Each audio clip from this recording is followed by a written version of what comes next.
Good morning students. आज हम start कर रहे हैं हमारी क्लास 9th का चैप्टर नंबर 6। चैप्टर नंबर 6 है लाइन एंड एंगल्स। लेकिन इसमें क्या है, अब हम ज्योमेट्री पोर्शन स्टार्ट कर रहे हैं, तो उसमें ज्योमेट्री पोर्शन में बहुत सारी ऐसी बेसिक चीज़ें हैं जो हमें पता नहीं होती है, लेकिन वो हमें पता होना चाहिए। इसलिए हम क्या करते हैं, आज सारा हम बेसिक पढ़ते हैं और उस बेसिक में बहुत सारी डेफिनेशंस है, बहुत सारे एंगल्स हैं, ठीक है। तो उसको हम पढ़ना स्टार्ट करते हैं। सबसे पहले हम लेते हैं ट्रायंगल। ट्रायंगल क्या होता है? ट्रायंगल सबने देखा हुआ है। ट्रायंगल क्या होता है? एक क्लोज्ड फिगर होता है। कैसे? आपको यहाँ पर ड्रॉ किया हुआ दिख रहा है कि ट्रायंगल जो है यहाँ पर ट्रायंगल क्या है? A closed figure formed by joining three non collinear points is called a triangle. क्या होता है? एक ऐसी बंद आकृति होती है जो तीन असंगत बिंदुओं से मिलकर बनती है और वो क्या कहलाती है? त्रिभुज कहलाती है। असंगत का मतलब होता है जो एक ही रेखा में ना हो, एक ही लाइन में ना हो। फॉर एग्जाम्पल ये वाला जो हम ट्रायंगल देख रहे हैं, ये एक पॉइंट यहाँ है, एक यहाँ पर है और एक ऊपर की साइड है। अगर ये वाला पॉइंट क्या होता, इस वाली लाइन में ही होता, तो ये कोलिनियर हो जाता। अदरवाइज़ ये क्या है? नॉन कोलिनियर है, क्योंकि ये कहाँ जा रहा है? ऊपर जा रहा है, ठीक है। इसमें क्या होते हैं? थ्री वर्टेक्स होते हैं, मतलब तीन शीर्ष होते हैं, जैसे पी, क्यू और आर। तीन भुजाएं होती है, थ्री साइड्स होती है, पी आर, क्यू आर और पी क्यू, ठीक है। ये पी क्यू, पी आर और क्यू आर तीन भुजाएं हो गई। थ्री एंगल्स होते हैं, तो एंगल पी, एंगल क्यू और एंगल आर, ठीक है। अब हम क्या करते हैं? ट्रायंगल्स को क्या करते हैं? क्लासिफिकेशन करते हैं, यानी उसके वर्गीकरण करते हैं कि कितने तरह के होते हैं, कैसे होते हैं, क्या क्या होता है इसमें, ये फाइंड करते हैं। Classification of triangle. सबसे पहले आता है आपका स्केलेन ट्रायंगल, जिसको आप बोलते हैं विषम बाहु त्रिभुज हिंदी में, ठीक है। A triangle with three unequal side is called a scalene triangle. मतलब ऐसा त्रिभुज जिसकी तीनों भुजाएं क्या हो? असमान हो, एक जैसी न हो, क्या कहलाता है? विषम बाहु त्रिभुज कहलाता है, ठीक है। देखो ये वाली जो अभी तो ये आपको इक्वल दिख रही है, लेकिन जब आप इसको ड्रॉ करोगे तो माइनर सा कहीं ना कहीं क्या होगा? चेंजेस होगा। आप इसको और भी चेंज करके ड्रॉ कर सकते हो। एक साइड ये ले ली, एक इससे छोटी ले ली, एक हमने ये ले ली, तो तीनों इक्वल हमें नहीं दिख रही है, ठीक है। तो ये क्या हो गया? हमारा स्केलेन ट्रायंगल हो गया है। अब आइसोसेलेस ट्रायंगल जो होता है वो होता है समद्विबाहु त्रिभुज, जिसको क्या बोलते हैं? समद्विबाहु त्रिभुज। A triangle with two equal side is called N isosceles triangle. मतलब जिसकी दो भुजाएं, ऐसा त्रिभुज जिसकी दो भुजाएं क्या हो? समान हो, वो कहलाता है समद्विबाहु त्रिभुज। समद्वि नाम से भी स्पष्ट हो रहा है इसका, समद्वि यानी समान दो, बाहु यानी भुजाएं, ठीक है। दो भुजाएं क्या हो? जिसकी समान हो वो क्या कहलाता है? आइसोसेलेस ट्रायंगल कहलाता है। जैसे यहाँ पी आर और पी क्यू और पी आर क्या है? आपका इक्वल है। आगे बढ़ते हैं, आगे आता है आपका इक्विलेटरल ट्रायंगल यानी समबाहु त्रिभुज। A triangle with all three sides are equal, ठीक है, जिसकी तीनों भुजाएं क्या हो? समान हो, वो क्या कहलाता है? इक्विलेटरल ट्रायंगल कहलाता है, समबाहु त्रिभुज कहलाता है। ये इसका जो पोर्शन रह गया था वो इधर है। Equal is called N equilateral triangle, मतलब जिसकी तीनों साइड्स क्या हो? बराबर हो। आप इसकी डेफिनेशन हिंदी में ऐसे लिख सकते हैं कि ऐसा त्रिभुज जिसकी तीनों भुजाएं क्या हो? बराबर हो, क्या कहलाता है? समबाहु त्रिभुज कहलाता है, ठीक है। इक्विलेटर ट्रायंगल कहलाता है, ठीक है। अब आगे हम आते हैं 4th नंबर पे, न्यून कोण त्रिभुज यानी एक्यूट एंगल ट्रायंगल, ठीक है। एक्यूट क्या होता है? एक्यूट न्यून कोण होता है। एक्यूट एंगल यानी न्यून कोण होता है, ठीक है। ट्रायंगल यानी त्रिभुज। A triangle with all three acute angles are an acute angle triangle, ठीक है। जिसके तीनों जो ऑल थ्री एक्यूट एंगल्स हैं, ठीक है, ऐसा ट्रायंगल, ऐसा त्रिभुज जो क्या हो? तीनों न्यून कोण से मिलकर के बना हुआ हो, उसको एक्यूट एंगल ट्रायंगल कहा जाता है। जैसे ये जो है ए बी सी, ये तीनों क्या है? आपके एक्यूट है, ठीक है। एक्यूट मतलब जो 0 और 90 डिग्री के बीच में हो, ठीक है। ये 0 से 90 डिग्री के बीच में जो भी एंगल होते हैं उसको क्या बोला जाता है? एक्यूट एंगल बोला जाता है, न्यून कोण बोला जाता है। तो इसके तीनों कोण क्या होना चाहिए? 0 से 90 के बीच में ही होना चाहिए। आगे हम बढ़ते हैं, ऑब्ट्यूज एंगल ट्रायंगल, अधिक कोण त्रिभुज, ठीक है। A triangle with one obtuse angle and two acute angle. अब यहाँ चेंज हो गया है, इसमें क्या था? तीनों एंगल आपके क्या थे? एक्यूट थे, न्यून कोण थे। लेकिन यहाँ पर क्या है? उन्होंने बोला है कि ऐसा त्रिभुज जिसका एक कोण क्या हो? अधिक कोण हो और बाकी के दो कोण क्या हो, न्यून कोण हो, उसको क्या कहते हैं, ऑब्ट्यूज एंगल ट्रायंगल, यानी अधिक कोण त्रिभुज कहा जाता है। यहाँ हम हिंदी में इसको लिख सकते हैं, ऐसा त्रिभुज जिसका एक कोण अधिक कोण हो तथा दो न्यून कोण हो वह अधिक कोण त्रिभुज कहलाता है। यहाँ पर हम देखते हैं जैसे P और R है, ये दोनों P और R क्या है, 0 से 90 के बीच में है, लेकिन जो ये Q है ये 90 से 180 के बीच में है। ये जो ड्रॉ हो रहा है ये 90 से 180 के बिटवीन में जा रहा है, ठीक है। तो ये अधिक कोण त्रिभुज हो गया। आगे बढ़ते हैं, राइट एंगल ट्रायंगल यानी समकोण त्रिभुज, a triangle with one right angle and two acute angle is called a right angle triangle. मतलब उसका एक एंगल कितना का होगा, 90 डिग्री का होगा, राइट एंगल होगा, ठीक है, समकोण होगा, और बाकी के दोनों एंगल्स क्या होंगे, आपके एक्यूट एंगल होंगे, ठीक है, जो 0 से 90 के बीच में होंगे। तो इसको क्या कहते हैं हम, समकोण त्रिभुज, ठीक है, राइट एंगल ट्रायंगल। ऐसा त्रिभुज जिसके दो कोण, एक कोण 90 डिग्री का हो, समकोण हो, तथा बाकी के दो कोण क्या हो, आपके न्यून कोण हो, उन्हें क्या कहते हैं हम, राइट एंगल ट्रायंगल कहा जाता है उसको, ठीक है। माध्यिका ऑफ माध्यिका, त्रिभुज की माध्यिका, मीडियन ऑफ अ ट्रायंगल, ठीक है। A median of a triangle is a line segment joining a vertex to the mid point of the side opposite to that vertex, ठीक है।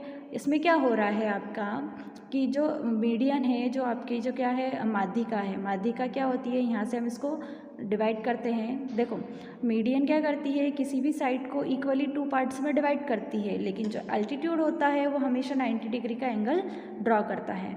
मीडियन क्या करती है, इस साइड को टू पार्ट्स में डिवाइड करती है। कैसे, यहाँ पर बोला है median of a triangle is a line segment joining a vertex to the line mid point of the side opposite to that vertex. मतलब ये जो साइड है, ठीक है, ये मीडियन क्या करती है, किसी पर्टिकुलर पॉइंट से जो साइड है उसको किसी एक पॉइंट के, एक लाइन सेगमेंट के थ्रू दूसरे वाले पॉइंट से ज्वाइन करने का काम करती है, ठीक है। तो इसको क्या कहते हैं, मीडियन कहते हैं। आगे हम पढ़ते हैं कॉन्ग्रेंस ऑफ अ ट्रायंगल। हालांकि ये आपके अभी सिलेबस में नहीं है, लेकिन ये आपको पढ़ना चाहिए, आपको समझ में आना चाहिए, इसलिए मैं इसको भी एक्सप्लेन कर देती हूँ। Congruence of a triangle, two triangles are congruent if pair of corresponding sides and corresponding angles are equal। मतलब किसी त्रिभुज की समरूपता जो होगी वो कैसे पता चलेगी, यदि इसके यहाँ हम हिंदी में इसको लिखेंगे कि दो त्रिभुज क्या हो सकते हैं, समरूप हो सकते हैं। कब, यदि जो उनकी दोनों त्रिभुजों की संगत भुजाएं क्या हो, बराबर हो, और संगत कोण भी क्या हो, बराबर हो। मतलब ये दोनों त्रिभुज एक जैसे हैं, ठीक है। अगर हम इसको इसके ऊपर रखते हैं तो ये क्या हो जाएगा, एग्जैक्ट इसके ऊपर फिट होगा। ध्यान से समझना, दो चीज़ें, आप मार्केट गए, आपने दो चीज़ें एक जैसी खरीदी, ठीक है, तो दोनों बिल्कुल सेम, दिखने में भी सेम है, और जिनका जो मेज़रमेंट है, मतलब उनकी जो साइज़ है वो भी बिल्कुल सेम है, तो वो कॉन्ग्रेंट होगा, ठीक है। क्या होगा, कॉन्ग्रेंट होगा। जैसे अदरवाइज़ वो क्या होगा, जैसे आपने क्या किया, आप मार्केट गए, आपने दो चीज़ें खरीदी, दो पर्स खरीदे, एक बड़ा खरीदा एक छोटा खरीदा, लेकिन दोनों दिखने में सेम थे, ठीक है, लेकिन उनकी साइज़ में क्या था, डिफरेंस था। जब दिखने में सेम हो और साइज़ में डिफरेंस हो तो वो सिमिलर होता है, समरूप होता है। लेकिन अगर दिखने में भी सेम हो और साइज़ भी सेम हो तो वो क्या होगा, कॉन्ग्रेंट होगा। जैसे ये दोनों ट्रायंगल आपको दिखने में भी सेम दिख रहे हैं और इनकी साइज़ भी दोनों की सेम ही है। अगर मैं इसको उठाकर यहाँ रखूँ तो ये एग्जैक्टली यहाँ पर फिट हो जाएगा। तो इसको बोलते हैं करस्पॉन्डिंग, मतलब संगत। कैसे, ए बी के साथ में क्या है, पी क्यू है, A C P R, B C Q R, ठीक है। तो ये और एंगल ए एंगल पी के बराबर है, बी क्यू के, सी आर के बराबर है। अगर ये सारी चीज़ें इक्वल है, तीनों साइड्स इक्वल है, तीनों भुजाएं बराबर है और तीनों कोण अगर बराबर हैं, तो ये दोनों त्रिभुज क्या हो जाएंगे, आपके समरूप हो जाएंगे, कॉन्ग्रेंट हो जाएंगे। अभी मैंने आपको कॉन्ग्रेंट के साथ में सिमिलर भी बताया था, मतलब मैंने अभी आपको जो बताया था उसके साथ में मैंने आपको समरूप की डेफिनेशन भी बताई थी, ठीक है। समरूपता और समरूप में दोनों में अंतर है, ठीक। तो यहाँ टू ट्रायंगल्स आर सिमिलर, दो त्रिभुज अगर क्या होंगे, समरूप होंगे, यदि their corresponding angles are equal और their corresponding sides are in the same ratio. यहाँ क्वेश्चन में समझना, दोनों के करस्पॉन्डिंग एंगल्स तो क्या होंगे, इक्वल होंगे, संगत कोण तो बराबर होंगे, लेकिन उनकी जो संगत भुजाएं हैं, ये जो भुजाएं हैं ये क्या होगी, सेम रेशो में होगी। देखो अगर ये 1 पार्ट है तो ये 2 पार्ट है इसका, मतलब ये छोटा है और इसको ही हम डबल करेंगे तो ये पूरा बन जाएगा। यहाँ भी ये 1 पार्ट है और इसका जस्ट डबल ही हो जाएगा, ये भी 1 पार्ट है, इसका जस्ट डबल, मतलब तीनों साइड्स में जो रेशो आ रहा है वो सेम आ रहा है, ठीक है। तो ये क्या हो गया आपका सिमिलर। अब हम आते हैं एंगल पर। एंगल यानी कोण। An angle is an inclination between two rays with the same initial point. The initial point is the vertex and the two rays are the two arms of the angle. यहाँ पर क्या है, कोण। कोण क्या होता है, दो किरणों के बीच में बनने वाली आकृति है जो कि क्या होती है, समान आधार तथा समान बिंदुओं पर बनती है। कैसे, आपने एक पॉइंट यहाँ ले लिया, ठीक है, और यहाँ से आपने एंगल ड्रॉ किया, तो ये जो क्या है, एक रे ये जा रही है और एक रे इधर जा रही है। ये पर्टिकुलर किसी एक पॉइंट से होकर जा रही है। देखो ये आपका एक पॉइंट है, ठीक है, इससे एक रे इधर जाएगी, एक रे इधर जाएगी, ये इनिशियल पॉइंट हो गया आपका। यहाँ से आप रेज ड्रॉ कर रहे हो और इनके बीच में जो बनने वाला फिगर है, ठीक है, ये जो ये है, ये आपका क्या होगा, एंगल होगा। अब इसमें हम देखें ये वाला जो पॉइंट है, ठीक है, ये इनिशियल पॉइंट है आपका, ये क्या होगा आपका, वर्टेक्स होगा यानी शीर्ष होगा, ठीक है। और ये दो 2 रेज है, एक ये रे है और एक ये वाली रे है। ये जो 2 रेज है ये क्या होगी, आपकी आर्म्स होगी, किसकी, एंगल की यानी कोण की भुजाएं होंगी। अब हम एंगल्स पर आते हैं, कितनी तरह के होते हैं। फर्स्ट वाला है कंप्लीट एंगल, ठीक है, यानी पूरा वाला जो कोण होता है वो कितना है, 360 डिग्री, कंप्लीट एंगल बोलते हैं इसको। तो ये है पूरा, जैसे आप 80 डिग्री इधर, 180 डिग्री इधर ड्रॉ करते हैं, 180 आप नीचे की साइड ड्रॉ करते हैं, तो टोटल आपका एक सर्कल बनता है और ये सर्कल बनेगा आपका 360 डिग्री का, जिसको बोलते हैं कंप्लीट एंगल, पूर्ण कोण बोलते हैं हिंदी में। आगे देखते हैं स्ट्राइट एंगल। स्ट्राइट एंगल यानी रैखिक कोण कितने डिग्री का होता है, 180 डिग्री का। इसको स्ट्राइट एंगल इसलिए बोलते हैं क्योंकि ये पूरी एक रेखा पर बनता है। आप अपना डी यहाँ रखेंगे, डी में आप स्टार्टिंग 0 से करते हैं, उसमें देखना आपके नंबर सारे 0 से है और ऐसे गोल घूम के और वो यहाँ 180 पर आता है। फिर इधर 0 से स्टार्ट होता है, इधर घूम के 180 पर आता है, मतलब ये 0 से स्टार्ट होकर कहाँ जाता है, 180 तक, ठीक है। तो ये पूरा एक सर्कल हाफ सर्कल बनता है, अर्ध मतलब वृत्त बनता है और ये होता है आपका 180 डिग्री का, एक सीधी रेखा पर बनता है, इसलिए इसको रैखिक कोण कहते हैं। आगे आते हैं राइट एंगल, 90 डिग्री का होता है, समकोण होता है ये, ठीक है। ये हमेशा ऐसे फॉर्म में बनता है। ये आपका एक बेस होता है और बेस के ऊपर एक परपेंडिकुलर ड्रॉ होता है और ये कितने डिग्री का होता है, 90 डिग्री का होता है। आगे हम चले ज़ीरो एंगल, जहाँ कोई एंगल ड्रॉ ही नहीं होता है उसको क्या बोलते हैं, ज़ीरो एंगल। अब आप किसके एंगल्स के टाइप्स ऑफ एंगल्स के क्या पढ़ते हैं हम, टाइप्स पढ़ते हैं। एक्यूट एंगल, जो कि मैंने अभी आपको एक्यूट एंगल ट्रायंगल जरूर बताया था लेकिन एक्यूट एंगल नहीं बताया था। एक्यूट एंगल को आप हिंदी में लिखेंगे न्यून कोण, ठीक है। तो an angle whose magnitude is more than 0 degree but less than 90 degree is called an acute angle. मतलब ऐसा कोण जिसकी जो वैल्यू होगी, ठीक है, जिसका मैग्नीट्यूड होगा वो क्या होगा, यहाँ पर 0 से क्या होगा, मोर देन 0 होगा, मतलब 0 से तो ज़्यादा होगा और 90 से क्या होगा, लेस होगा। ये हम अगर ऐसा ड्रॉ करते हैं तो यहाँ 0 हो गया, यहाँ क्या हो गया आपका 90, मतलब जो भी एंगल इसके बीच में बनेगा, ठीक, वो होगा आपका एक्यूट एंगल। ये एक्यूट एंगल बना मतलब उसका मुंह हमेशा ऐसे ही बनेगा, ये इसके अंदर ही सारा आएगा, ये आपका एक्यूट एंगल हो गया। देन इसके बाद आता है आपका ऑब्ट्यूज एंगल। ऑब्ट्यूज एंगल होता है अधिक कोण, हिंदी में बोला जाता है अधिक कोण, ठीक है। An angle whose magnitude is more than 90 degree but less than 180 degree is called an obtuse angle. जिसे हमने क्या देखा था अभी कि 0 से 90 के बीच में होता है, वो 0 से क्या होता है, बड़ा होता है और 90 से छोटा होता है, तो वो न्यून कोण होता है, एक्यूट एंगल होता है। लेकिन यहाँ क्या हो रहा है कि मोर देन 90 से बड़ा होगा और 180 से छोटा होगा। कैसे, ये आपका 0 है, ये 90 है और ये 180 है। मतलब अब अभी जो एंगल्स बन रहे थे आपके एक्यूट वाले वो इधर बन रहे थे, लेकिन अब आप जो बनाएंगे ऑब्ट्यूज़ वाले वो सारे एंगल्स इधर बनेंगे। मतलब इसकी स्टार्टिंग यहाँ से होगी और ये ऐसे करके जाएगा, ऐसे जाएगा, ऐसे जाएगा, ये दिख रहा है आपको, ये ऑब्ट्यूज़ एंगल हो गया। ठीक है, अब इसके बाद आता है रिफ्लेक्स एंगल। रिफ्लेक्स एंगल क्या होता है? An angles whose magnitude lies between 180 and 360 degree is called an reflex angle. ठीक है, जो क्या होता है 180 से 360 के बीच में होता है। ये 180 से स्टार्ट हुआ, देखो ये 180 है, यहाँ से लेकर के ये ऐसे गया तो ये 360 तक गया, तो ये रिफ्लेक्ट होता है, प्रतिवर्ती कोण बोलते हैं इसको। तो ये रिफ्लेक्ट हुआ तो ये आपका क्या हो गया? रिफ्लेक्ट एंगल हो गया, प्रतिवर्ती कोण हो गया। मतलब ऐसा कोण जिसका मान क्या होता है 180 डिग्री से 360 डिग्री के बीच में ही होता है, उसको क्या बोलते हैं? प्रतिवर्ती कोण बोलते हैं। ठीक है, आसन्न कोण यानी adjacent angle. If two angle is in the same plane haves a common vertex, ध्यान से समझना, if two angle in the same plane have an a common vertex, मतलब उनका क्या होगा? दो एंगल ऐसे जिनका सेम प्लेन रहेगा, प्लेन मतलब समतल सेम रहेगा, और कॉमन क्या होंगे? उसके वर्टेक्स होंगे, शीर्ष होंगे और कॉमन साइड्स होंगी।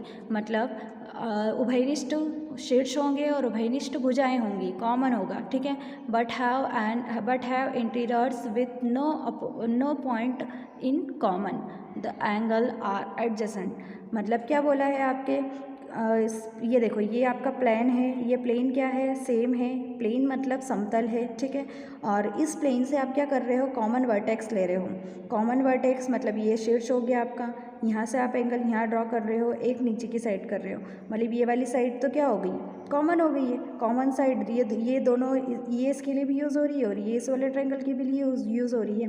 But have interiors with no points in common, मतलब अंदर की साइड इनका कोई भी कॉमन पॉइंट नहीं है। जैसे ये अपने आप में एक अलग है और ये अपने आप में एक अलग है, इसको बोलते हैं आप, इसको क्या बोला जाता है? एडजेसेंट एंगल बोला जाता है। सीधी सी बात है, सेम बेस और सेम वर्टेक्स से मिलकर बना हुआ एंगल क्या होता है? एडजेसेंट एंगल होता है। जैसे ये यहाँ दिख रहा है और यहाँ से दिख रहा है, वर्टेक्स सेम है और ये वाली साइड भी क्या है? सेम है, और एक ही प्लेन पर ये बने हुए हैं। अब आगे का जो आ रहा है आपका मेन टॉपिक आ रहा है वर्टिकली अपोजिट एंगल यानी शीर्षाभिमुख कोण। The angle formed by two intersecting lines having no common arms are said to be vertically opposite angle. Vertically opposite angles are equal. क्या बोल रहे हैं कि the angle formed two intersecting line, देखो ये एक इंटरसेक्टिंग लाइन ये रही और एक आपकी ये इंटरसेक्टिंग लाइन है, इसमें कोई भी आर्म कॉमन नहीं है, कोई सी भी इसकी भुजा जो है वो कॉमन नहीं है, एक दूसरे की कॉमन नहीं है। ठीक है, लेकिन वर्टिकली एक दूसरे के क्या है? अपोजिट है, और वर्टिकली अपोजिट एंगल्स क्या होते हैं? इक्वल होते हैं। सीधी सी बात है, ये आपका ये टू लाइन है, एक ये हो गई, एक ये हो गई। ठीक है, ये यहाँ पर एक आपका क्या है? वर्टेक्स है। ठीक, और ये वाली जो साइड है ये अलग है और ये अलग है, मतलब इसमें कोई भी आर्म कॉमन नहीं है। ये वाला एक एंगल बना, ये वाला एंगल बना, ये क्या है? ये वर्टेक्स है, कॉमन पॉइंट है, इसके अपोजिट डायरेक्शन में दो एंगल्स ड्रॉ हुए हैं। ठीक है, एक दूसरे की सामने वाली भुजा विपरीत भुजा पर क्या हुए हैं? कोण बनाए गए हैं, तो ये दोनों आपस में बराबर होंगे और ये भी आपस में बराबर होंगे। मतलब शीर्ष, ये इसका शीर्ष है, सीधी कॉमन लैंग्वेज में समझे तो ये क्या है? इसका शीर्ष है, और शीर्ष के इस साइड का और इस साइड का दोनों का एंगल क्या होगा? बराबर होगा। इसको शीर्षाभिमुख कोण इसीलिए कहा जाता है। ठीक, आगे आते हैं complementary angle. Two angles whose sum is 90 degree, मतलब ऐसे दो कोण जिनका सम कितना होता है? 90 डिग्री होता है, are called complementary angle. Each angle is called the complement of the other, मतलब प्रत्येक कोण दूसरे कोण का क्या कहलाता है? समपूरक कहलाता है। मतलब दो कोण ऐसे ले लो जिनका सम कितना हो जाए? आपका 90 आ जाए, तो वो आपका समपूरक कोण कहलाता है। अब इसका अपोजिट आएगा सप्लीमेंट्री एंगल यानी पूरक कोण।